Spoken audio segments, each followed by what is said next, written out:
G'day guys, welcome back to my channel. My name is Wildkard. Thank you for being the greatest rugby fans in the world and watch my stupid content. I do really appreciate it. All Blacks versus Argentina, game 2 this weekend at Hamilton. Yeah, following last week's historic loss to the Argentina side, Mr. Foster has decided to not make any changes to the starting 15 for the All Blacks. So, yeah, he's either going insane or he thinks that lightning could not strike twice. Maybe the teams could perform a bit better this weekend and redeem themselves.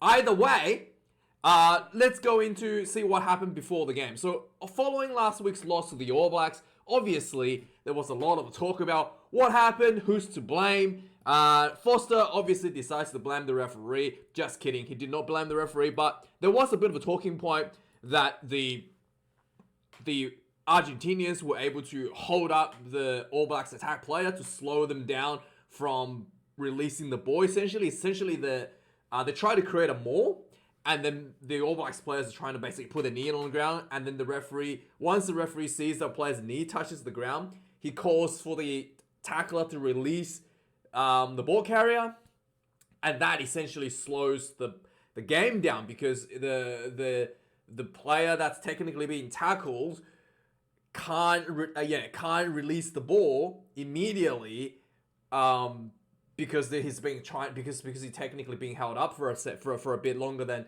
normal. So that's a strategy that Argentina was doing to try to slow down the All Blacks attack, and Fozzie caught that out and kinda maybe had a bit of go at the referee, saying that the referee didn't pick that up quick enough, but essentially saying that was interfering at the ruck, slowing down the pace of the attack of the ball, and that's Fozzie's calling that essentially against the law. And Michael Cheika obviously had a reply, basically saying, and I'm just going to paraphrase here, nah mate, you're the All Blacks, you do this all the time, mate. Nah, mate. So that's basically what Michael Cheika's reply was. We shall see how the All Blacks actually address this issue, because it was giving them a lot of trouble and basically stifling the momentum and essentially allowing that rush defense to set. And, you know, you can visibly see the All Blacks are struggling to get over the advantage line because of the slow ball at the breakdown. And also, obviously, the All Blacks has introduced what's his name? Joe Schmidt as the new attacking coach. So knowing that Joe Schmidt likes that one-off quick ball attack forward style and then try to set up that forward momentum with the forwards with the Irish team, that's something that the Argentina did to counter that strategy. So it looked, the last week was the first week that Joe Schmidt took over as the attacking coach, and it literally looked like the All Blacks fell straight into into a trap. The attacking pattern literally looked like they fell into a trap. Just running to brick walls, running to the rush defense, and going backwards. So it was something that Joe Schmidt and Fozzie has to address this weekend. And with that being said, the All Blacks are going to get a few big names returning to the team. King Bowden had a bit of neck injuries in training the week before. So he's back now this weekend off the bench. In place of Stephen Perofeta, who had 50 seconds last week. And I really thought he probably should have got a bit more time. But anyway, King Bowden returns on the bench. Brodie Retallick also returns from a broken cheek jaw in the bench as well. And also, it was one more person being added to the bench. Dan Coles returns for in place of Cody Taylor, who had a bit of a struggle last week at his hometown, Christchurch. And there was one more change we'll have a look at in the bench as well. So the starting lineup's unchanged for the All Blacks. Who's the fourth person they brought in for the bench? Just quickly have a look. Dalton Papali'i gets called in to... I actually don't like this, because Dalton Papali'i, I feel like his inclusion to the team is because the media has been talking about him.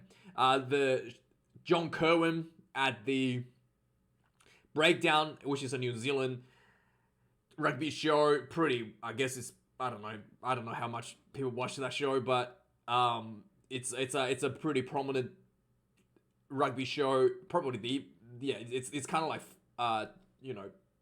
Channel 9 with Rugby League. But anyway, they do they have this show, and on the show, basically, Kerwin was like, hey, I want to see Dalton Papali'i to play in the 7 jersey and put Sam Cane to rest. And then the Fozzie obviously resisted completely dropping Sam Cane, but he was able to, he did, bring in Dalton Papali'i on the bench. I really don't like that. I really don't like how, like, an outside influence on such a prominent TV show is making selection decisions for the coach. And you'll just see how he goes. Because for me, Dalton Papali'i had a bit of I think he had an appendix removed since his time in Super Rugby. And he just hasn't really looked in form, to be frank. It doesn't matter what you say about Sam Cane. When Papali'i was playing, his numbers, his attacking stats, his defensive stats is a lot worse than Sam Cane. So I don't know what, in what circumstance would someone on the outside looking into the All Blacks team thinks that Dalton Papali'i deserves a spot over Sam Cane. Based on the stats, it doesn't look like he should be here. But yeah, it's a funny situation here. So that being said, the next up we've got the this is also something that came out last week as well. The Foster publicly stated that the All Blacks attacking DNA, which is something that we see a lot, that counter-attacking style, that, that ability to kind of try to score from anywhere on the field, that, that really quick linking the ball, fast-paced style, and also, obviously, a lack of kicking is the New Zealand style. He basically said that style has to go. Basically, the current world, I guess, rugby meta, if you would call it, is more of a kicking meta, more of a conservative defense meta, and the attacking style is just too risky nowadays than it was maybe 10 years ago.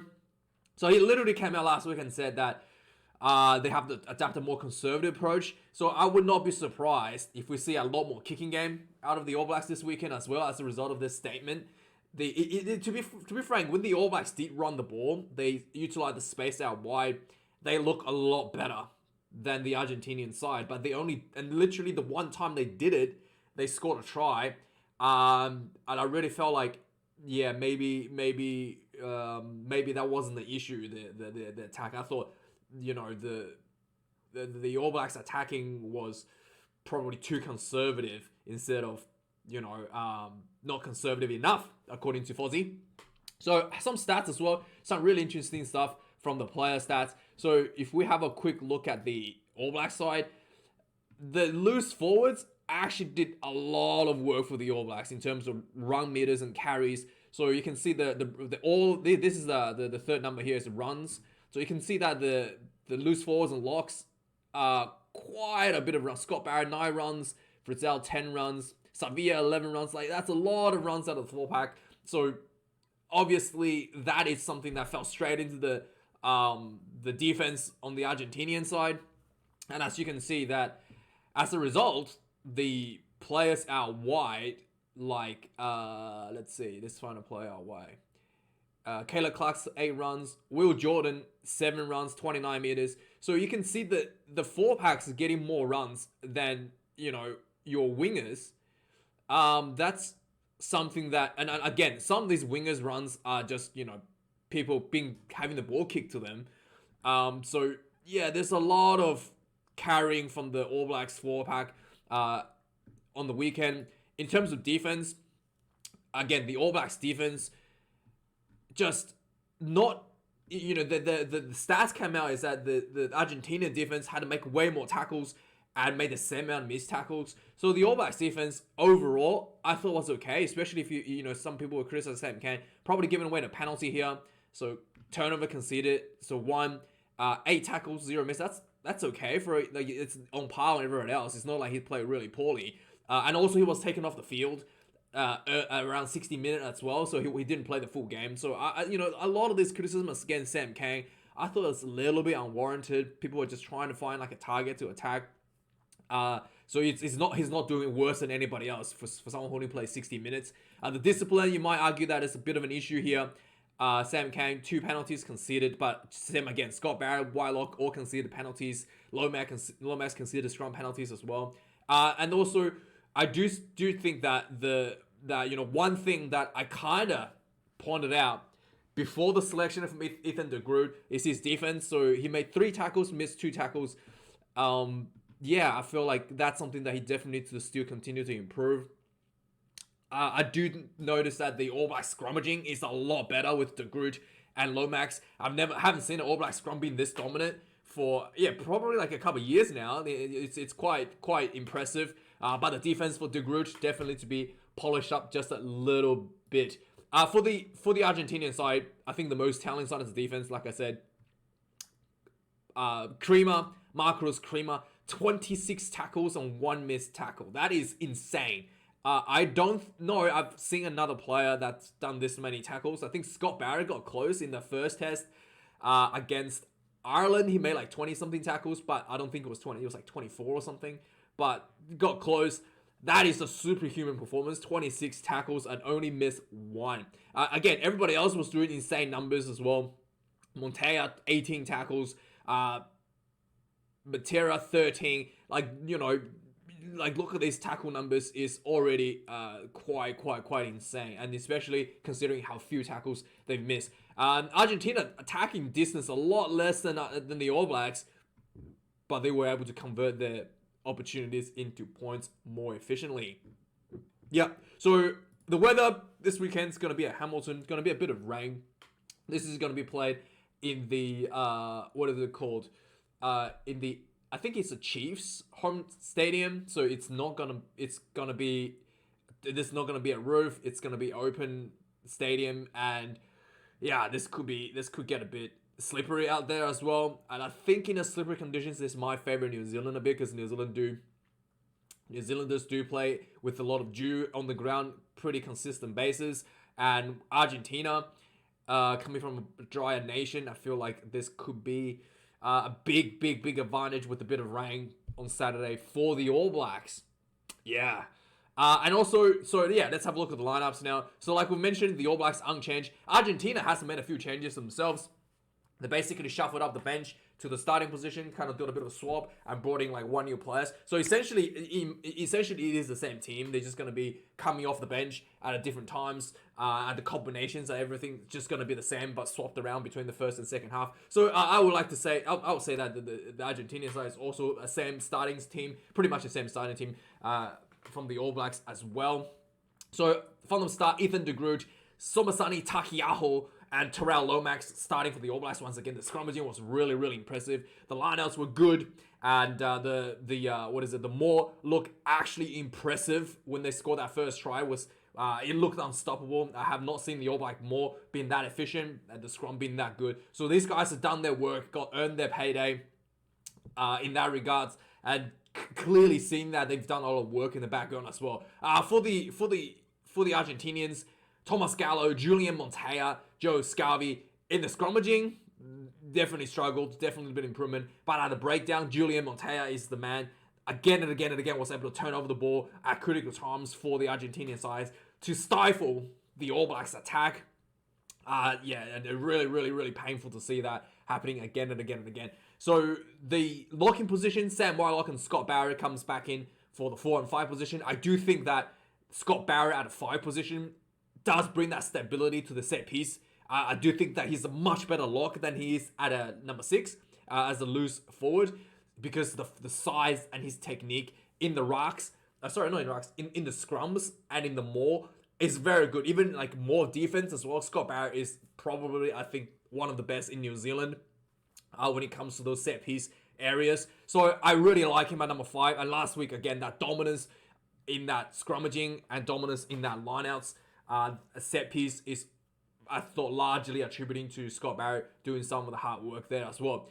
For the Argentinian side, Guido Petty comes up with a number 19 jersey, gets number 4. Thomas Lavanini gets number 5 again. Really impressive performance last week for him. He's literally the most penalized person in professional rugby in the world. He was very good at his discipline last week, as we saw just before. Shannon Fritzell gets number 6 jersey again. I'm really glad he didn't just get dropped because he considered a yellow card last week. So I'm really glad that Fozzie backed him. I did feel like he brings that carry game. His like urgency around the breakdown is really good. and his work rate is high as well. So I do like that Fozzie backed him again, and he didn't just go, all right, let's just bring in Dalton Papali'i and see what happens. So that is something that I do think was a positive to keep him at 6. Santiago Grondona comes up from the bench from the 20 jersey to the 6th spot for Argentina. Sam Cane retains his captaincy at number 7. Marcos Crema, someone who did almost triple the amount of tackling as Sam Cane. It's number 7 jersey once again. Again, the ability for the 4-pack, like Marcos Crema, to control their emotions, to control their discipline in the second half was really, really, really important for Argentina in winning that game last week. Again and again and again in the past, we've seen the players like Crema, like Lavanini, giving away penalties under pressure, getting themselves yellow carded, or sometimes red carded. It really hurts the team. But both players were able to control their emotions last week. Big improvements there for the Argentinian side. Sam Cane, like I said, he was taken off early last week. There was a bit of confusion as well. So I think the reserve, what's his name? Ioane was coming on. It was confusion who was going to go off. It looked like Frisell was running off, and then they're like, oh, no, it's Sam Cane will come off. So it was kind of a bit of a mess there as well. Something that did not look like they were planning ahead. And I did feel like it was, you made it look really bad because Sam Cane did not, again, I felt like the critics were unwarranted towards him a little bit. Like I showed in the stats before. He didn't really perform much worse than anybody else on the field, in my opinion. Anyway, number 8, Adi Savia. Once again, for the All Blacks, number 8. He had a bit of a quiet game last week. But then again, you should not rely on one player to break up the game for you again and again and again every week, like Adi Savia has done for the All Blacks. So, yeah, maybe this week he will perform a bit more and make that break, but still, it really shouldn't be relying on that. His opposite number, Pablo Matera, was really probably the better number 8 on the field on the weekend. The card carries, the breakdown, the tackling, and just the overall leadership. He brought the energy that he brought for the All Blacks as well. And, the Michael Cheika came out and after the game and said that Pablo Matera has developed a lot, spending his time with the Crusaders. A bit of a jab at Fozzie as well at the same time. But, yes, he definitely has improved a lot, bringing in a lot more experience, a lot more confidence in his game as well. And he was the better number 8 last weekend, unfortunately, to the All Black fans. And on the back line, Aaron Smith comes in number 9. Thomas Kubeli, actually, he was on the bench last week. He's caught up to the number 9 position. Richie Muonga gets a 10 jersey. Santiago Carreras gets number 10 for Argentina. The difference between the two number 10s and 9s is that the All Blacks 10 and 9 kind of just, it really did look like they're just winging it a little bit. Just like, all right, let's just see what happens. We'll just do the crash balls, and then it's just like, all right, we'll see what happens. There's not really a clear plan on what they want to do. Richie Mo'unga did carve up the defense from inside his own 22. I think at least once that looked really, really dangerous, but the team wasn't able to follow up that to a try. So it definitely has that ability, has that a flair, but it really looked like the All Blacks weren't, almost like not preparing for what they do so well, that counter-attack in that last test match. For the Argentinians, the 10 and the 9 clearly knew exactly what they wanted to do, where the ball needs to go. Santiago Carreras, ever since he stepped in as number 10 from the 15 jersey, has really just, absorbed everything that Michael Cheika has taught him in terms of the kicking game, in terms of the attacking game, in terms of how to, create space around the rocks, and also how to, deliver the ball and create space out wide as well. And he just does all the basics really, really exceptionally well. Surprisingly well for someone who's only been, international 10 for less than a year.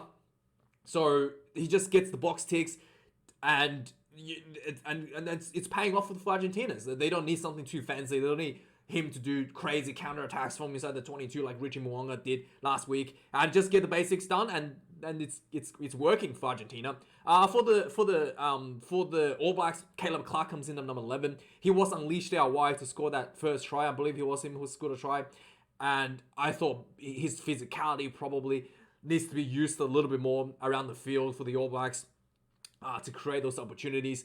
Santiago Cordero comes in at number 11 for Argentina. David Havili and Riku Ioane, the center combination again. Once again, Riku Ioane, when he had the ball, that score, setting up the first try from that missed line out from Argentina, he looks so damn good. Like he just absolutely carved up the defense and then draw like a defender, and then offloaded the ball to I think he was Jordy Barrett, who then linked up with Caleb Clark for a try. But the way that he moves was just so spectacular. I do feel like he's not given this, like when given the space, he's so good. But I just don't think that, and the 13 jersey, he's getting that space that he's so good at. I do feel like he's still much better on the wing, given that space that he can work with. But yeah, that outside of that one big run, we really didn't see much of Rico for the rest of the game. David Havili was supposedly bringing a bit of a kicking game for the All Blacks. Didn't really see that much. A lot of people were talking about his kicking game for the Crusaders, that was quite good. Didn't really see that much last week for the All Blacks once again. For the Argentinians, Matias Orlando and Matias Moroni. Two Matiases comes in again for the center combination. For these two guys, it's all about defense mostly, and really just about setting up that winger for some space out wide. Pretty basic stuff for the center combination, just hard running, traditional style, nothing too crazy. Not going to be expecting kicking out of the 12 position like you kind of would from expecting from David Havili. Number 14, Will Jordan, the best fullback in the All Black team, gets put in winger again. I don't think he touched the ball. He barely touched the ball last week. Again, Will Jordan has one of the best kicking games in the All Black team. I really felt like some of his counter-attack kicks has been, really being, quelled down by the management. I feel like he probably should give him a bit more freedom to do that at times. Will really pay off for the All Blacks. Let him roll the dice. He is very, very good at kick and chase and pressuring that kick and scoring tries for the Crusaders again and again for that move. He barely does that at all for the All Blacks. At least, in fact, he did that last year for the All Blacks and paid off. He's not doing that at all this year. Emiliano Boffelli, once again, I think it was 100% goal kicking last week. Really, really impressive. His goal, under high pressure in New Zealand. I thought it was very impressive once again, as well as he's a good winger as well. Good runner, good ball carrier out of that 14 jersey. Jordy Barrett, number 15, and Juan Cruz Maria, 15 as well for Argentina. Jordy Barrett, he had I don't know, like, I feel like he's playing I feel like, it is one of those weird things. It almost looked like he's trying to play as a center at times, and also he's playing the fullback. His kicking game is a bit all over the place, even though we know he has that ability. Like, he's so good at the kicking game, but it was just like, there was one time where he was literally on the sideline, like he had like a foot from the touch, and he managed to kick the ball 50 meters down the sideline without the ball going out. It was really, really impressive. Like, the talents like that. I don't know what to say. I feel like, I don't know what to say. Like, I felt like he looked a little bit lost last week, to be fair, despite, the talent wasn't really utilized appropriately, in my opinion, especially last week. Anyway, on the bench, the Dan Coles comes in for Cody Taylor, who admitted after the game that had a bit of a rough game. So he comes in for the number 16 jersey. George Bauer, Fletcher Newell retains that reserve propping position for the All Blacks. The Argentinas haven't changed their reserve props. Santiago Suchino comes in number 16. Meiko Vivas comes in number 17. Edrano Bello comes in number 18 again. I did think that the reserve Argentina coming off props was a little bit steadier than the starting props, to be frank. We shall see how that go again this week. It did look like the Argentina prop scrummaging was a little bit better in the second half. For the All Blacks, a big return. Brodie Retallick comes back in number 19. He will be a huge coming off the bench for the All Blacks. I would not be surprised if he comes in to replace Scott Barrett, and they'll put Scott Barrett at 6 again. So that's probably what's gonna happen. So he's gonna go to 5, and Scott Barrett go to 6, and Frizzell will come off, and Babali will go on for Sam Kang late in the game. Yeah, interesting how that's gonna turn out. Matias Almano comes in. I think maybe Bruno Italian should just replace Sam Whitelock. To be honest, I think he should just go on for Sam Whitelock and keep Scotty on the field at 5. I think that is actually much better setup. But I'm pretty sure they're gonna move Scott to 6 when Brody comes on. We shall see. Matias Almano moves down from 4. Juan Martin Gonzalez moves down from 6. A bit of a change around in the 4-pack there for the Pumas. Finlay Christie comes in number 21. Gonzalez Bertrano gets dropped from number 9 to number 21 position. The big return, King Bowden Barrett comes in about number 22. And also really interesting to see where he's going to go on the field. Is he going to go to fullback? Like we've seen in the first couple tests against Ireland. And is he going to go to fullback or is he going to go to 10?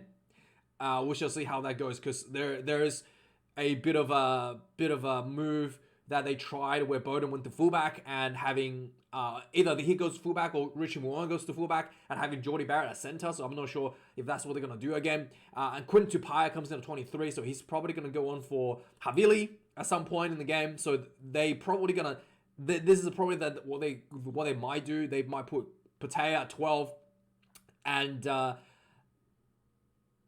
say Patea? No, not Patea. Tupaya at 12. They're going to put Tupaya at 12 and put Jordy Barrett at 13 and Bowden Barrett at fullback potentially, and move maybe even Will Jordan at fullback, and then move Riku Ioane to the wing. That's probably what they're going to do, and we shall see if that's going to be the case on the weekend. For the Argentinian side, the last two, Benjamin Urdapilleta comes in at number 22. He's the only new addition to the Argentinian side. Lucio Cinti gets dropped from the number 11 jersey to number 23 to cover the number 23 jersey. And that is the lineup, guys. It's going to be... This game, it's not going to be about who scored most tries. It's going to be rainy. It's going to be wet. It's all comes down to who's got the mental fortitude to pull out this win. Is Argentina going to be content about that first win in New Zealand and just be happy with it and walk away with a loss, and not embarrassed, walk away with a honorary, I don't know, like a bonus point loss, and they'll be happy with it? Is that what they're gonna do, or are they gonna actually go out with the mental fortitude, with that professionalism to try to win the game again in New Zealand soil and win the series? I don't know. We have to wait and see. But for the All Blacks, the back's against the wall. It's really just up to them to bounce back. Really about putting the media criticism aside and just do what the All Blacks do best. I really want to see the All Blacks come out of the shells a little bit from last week. But with the wet weather, I think the All Blacks do have a bit of advantage there. We shall see. But my prediction, I think the All Blacks will win this one. Not by much, by 5. So 25 points to 20, let's say. Argentina, I really hope they win. But I think the All Blacks should close this one. Yeah, let me know your thoughts, guys. Like, comment, subscribe. Do appreciate you being here. Yada, yada, yada, yada. See you guys this weekend for the reviews. And cheers.